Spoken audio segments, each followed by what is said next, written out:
দেখো এবার যে অঙ্কটা বলা আছে সেটা স্পেশাল টাইপের একটা অঙ্ক।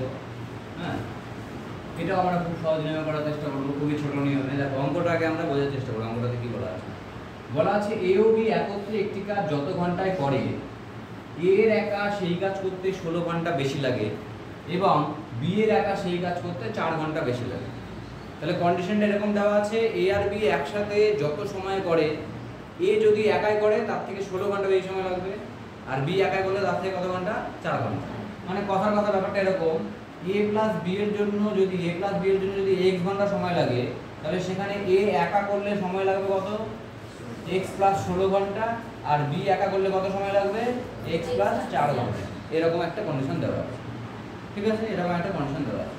তো এইভাবে যদি আমরা x ধরে করার চেষ্টা করি অঙ্কটাকে, এইভাবে যদি x ধরে করার অঙ্কটাকে চেষ্টা করি, তাহলে কিন্তু অঙ্কটা খুবই জটিল হয়ে যাবে। কীরকম জটিল হয়ে যাবে? দেখো এখানে কি চেয়েছে, এ ও বি একত্রে কাজটি কতদিনে করবে, মানে আমাকে x এর ভ্যালুটা বের করতে হবে, ঠিক আছে? সিম্পলি আমরা কেসটা বুঝতে পেরেছি, কি কেস আছে অঙ্কটাতে, কি বলা আছে বুঝতে পেরেছি।